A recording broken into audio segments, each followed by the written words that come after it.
Você tá colecionando alguns inimigos? Tem gente que já te olha assim e fala assim, cara, a Camila, quero matar. Já, Tipo, já. já. Já, e tu deve saber como é que é isso, né, Ivan? Porque, tipo, quando tu te expõe, tu te disponibiliza pra defender alguma causa e expõe a tua pessoa na rede social, tu vai ter os dois lados. Vai ter o lado das pessoas que vão te criticar por motivos que nem elas sabem ou não te conhecem, e as pessoas que vão te admirar também pelo mesmo motivo. Então vão te amar e te odiar pela mesma coisa. Esse vídeo, ele foi bem forte, assim, porque eu recebi muitas mensagens de produtores de arroz me pedindo ajuda. Porque, inclusive, as pessoas têm a venda antecipada, que tu pode vender de forma antecipada a tua plantação, né? Pra garantir preço alto, enfim, negociar. E tem muitos produtores de arroz que nessa época venderam, a maioria fez venda antecipada e não conseguiu nem aproveitar o preço do arroz e estava sendo tirado como vilão. E aí o que acontece? Os que conseguiram tirar a casquinha e aproveitar esse preço alto, que não foi colocado por eles, né? Eles conseguiram quitar dívidas que estavam se juntando aí há mais de anos por questão de produtividade. Eu brinco que para te plantar arroz no Brasil tu tem que amar, mas amar de um nível muito forte, porque não é fácil. Então eu acho que é uma questão muito de desrespeito. Ivan, é muito fácil a gente criticar produção agrícola estando sentado no sofá da nossa casa com o ar-condicionado ligado. É muito fácil. Porque as pessoas, eu tô te falando isso como filha de produtor rural, como produtora rural, neta de produtor rural. Meu avô é de família italiana, aqueles que carpiram e abriram a terra do zero, construíram tudo sozinhos, tudo à mão. Então, assim, eu sei o esforço que é diário, dia a dia, tá? Sol, chuva, o que for, construindo uma indústria a céu aberto, sendo que tu pode perder tudo com ou uma seca, ou um temporal, ou uma chuva de granizo. Então, assim, é pra fortes, viu? Eu acho muito injusto as pessoas não valorizarem um dos maiores riquezas do Brasil, que é a produção agropecuária. Antes da gente entrar na última polêmica que eu quero propor aqui nesse podcast contigo, que é a polêmica com a Heineken, que essa polêmica tá demais, gente. Vocês vão entender o que rolou. Eu queria que você me falasse dos números que o agro hoje tem em relação à representatividade econômica no país, né? Você tem alguns números para que a gente possa ter aqui para os nossos ouvintes, nossos telespectadores, a dimensão da importância do agro, porque nessa pandemia, pelo que me parece, o agro só subiu, né? A produção não deixou de existir, inclusive a gente exporta muito, a gente não só atende o mercado interno, como atende muito o mercado externo. Ivan, números específicos eu não vou te dar porque eles estão sempre mudando, mas o que eu posso te dizer é o seguinte: a gente teve sim a safra recorde de grãos durante a pandemia, inclusive. A gente teve vários setores que se destacaram na pandemia, mas a gente também. Isso é um outro ponto importante de trazer. Vocês devem ter visto uma hashtag do agro não para. Essa hashtag, por muito tempo eu pensei, legal essa hashtag. Outro tempo eu pensei, realmente ele não para, mas não quer dizer que ele não tenha sofrido impacto. Sabe uma coisa que é agro que as pessoas às vezes não percebem? Flor. Flor é agro. Existem produtores de flor. Inclusive aqui em São Paulo, Olambra, a gente tem aqui na região muita produção de flor, que sofreram impactos porque o mercado de eventos cessou, parou por um tempo. Então teve diminuição drástica na venda de flores. Então teve várias áreas, vários segmentos que tiveram impacto, sim. A própria fruticultura, a parte de verduras, de entrega, como é que ia ser, como é que foi feito. Então, o agro não parou, conseguiu abastecer e os números aumentaram. Correto, sim. Outra coisa que ajudou. Com o auxílio emergencial, na pandemia, as pessoas começaram a comprar mais o quê? Comida. Tiveram mais acesso à alimentação. Então, aumentou o preço, aumentou o consumo, foi diminuindo aquela lei da demanda e da procura que a gente bem conhece. Então, também foi influenciado, até o preço da alta do arroz também foi muito influenciado pelo próprio mercado também. Então, os números do Brasil hoje, a questão do PIB, a questão de emprego, hoje é o setor no Brasil que mais emprega pessoas. É o setor no Brasil, lembrando que nós temos uma cadeia do agronegócio. A pessoa pode não necessariamente trabalhar na terra, plantando, colhendo ou cultivando, mas ela pode vender, ela pode estar na indústria embalando, ela pode estar vendendo lá na ponta, na logística. Então, a cadeia do agronegócio é hoje o setor que mais emprega brasileiros no Brasil. Então, isso as pessoas acabam ignorando, entende, Ivan? Então, é esse o cuidado que a gente tem que ter. Os números são positivos, o cuidado é gigantesco. Outra polêmica até que tu comentou, da exportação. O Brasil está só focado em exportar. O Brasil é a fazendinha do mundo. Já ouvi pessoas conhecidas, influentes, falando que isso é negativo.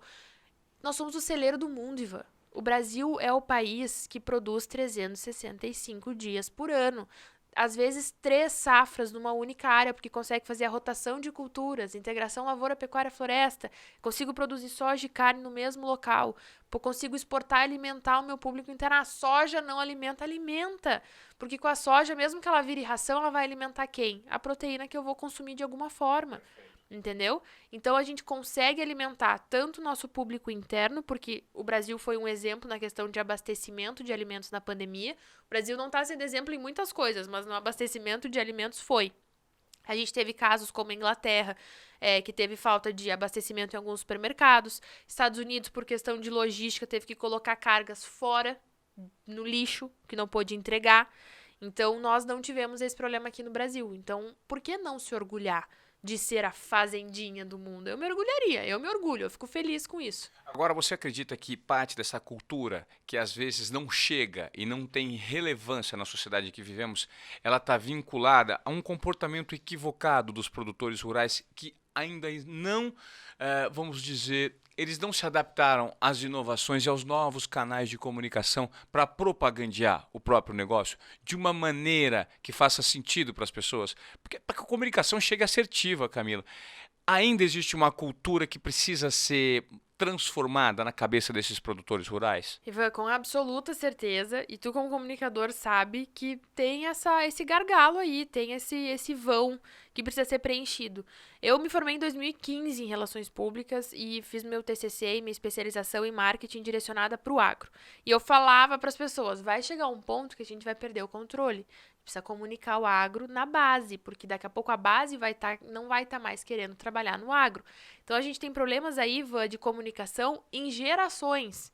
Se o meu pai, vou falar no meu caso, produtora rural, se o meu pai não quer usar as redes sociais, é compreensível. Daqui a pouco ele não domina, não tem tempo, ele tá lá na lida todo dia. Agora, é incompreensível eu não usar a minha rede social para mostrar o dia a dia na fazenda hoje. Então, um dos meus maiores incentivos quando eu faço live, quando eu converso com essa geração da minha idade, aí entre os 20 e 30 anos, postem tudo. E não é para romantizar o agro, para postar fileira de colheitadeira, mostrando grandeza. Não, mostra a botina suja, o pé no barro, todo o auê que é dia e noite ficar lá trabalhando. Mostra os perrengues aí que a gente passa o tempo inteiro dentro de uma propriedade rural. Eu acho que é isso, Ivo, é humanizar o agro, é mostrar que por trás da produção existem pessoas que acordam 4 da manhã para tirar leite da vaca, estando frio, quente, o que for, tem que estar lá tirando leite, porque vaca dá leite de 12 em 12 horas, em alguns casos, tem outros que dá mais. Mas 4 da manhã, 4 da tarde, 6 da manhã, 6 da tarde, ou às vezes 3 da manhã, 3 da tarde, a gente não sabe, as pessoas estão lá trabalhando duro para garantir o alimento na nossa mesa. Então a comunicação, ela precisa ser vista de uma forma mais séria, até porque a geração que está chegando, e a gente está com problemas nas escolas, porque no material didático tá escrito que o agro está acabando com o planeta, que a pecuária está acabando com o planeta. Como é que a gente tira isso da cabeça de uma criança que está aprendendo isso na escola e ensinando que o professor é referência de educação para ela? É muito difícil. Você tocou num ponto fundamental e importante, porque talvez eu seja exemplo disso.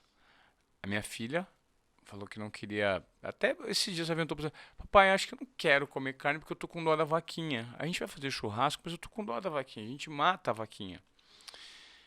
E veja, essa é uma corrente de pensamento que está sendo fortalecida. E não necessariamente eu acho que ela é completamente errada, porque existem meios de exploração que são equivocados. A gente precisa bater nessa tecla, sim.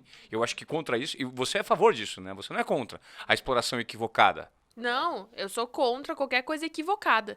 Sim. Que aconteça em qualquer setor, Agora, inclusive no agro. esse tipo de comunicação, ele precisa chegar, então, para mostrar o outro lado da moeda. Porque essa é a ideia que está proliferando. Então, assim, existe uma corrente, um movimento que, às vezes, que em muitos casos, ela não está baseada e fundamentada em uma informação consistente, e está pegando casos isolados. Minha filha, por exemplo, não está querendo comer mais carne. Então, isso você acha que acaba sendo, esse dado acaba sendo uma responsabilidade do agro trazer a informação, o contraponto, para que a gente traga à luz alguns questionamentos que fazem sentido para a sociedade? Com certeza, eu acho que eles vão conseguir fazer isso através de uma comunicação efetiva, que não vai ser cardzinho nas redes sociais, né, Ivan? Então eu acho que a gente precisa até, eu falo agora como comunicadora, montar estratégia, pensar em coisas mais leves, divertidas. Tu não vai chegar pra uma criança, pra tua filha, por exemplo, e falar, não, vai comer carne sim. Se ela não quiser carne, é uma liberdade que ela precisa ter de não querer comer a carne. Mas eu preciso dar para ela dados. É, É isso. exatamente. Eu acho que é isso que tá faltando. Tá tendo muitos argumentos de um lado e pouco de outro lado, que é do lado do agro. No momento que tu tiver argumentos dos dois lados, aí a pessoa pode ficar tranquila pra decidir, mas eu pesei mais pra esse lado. Beleza, ótimo, a opção é dessa pessoa, seja criança, adulto, o que for. Mas a gente precisa tá lá de alguma forma.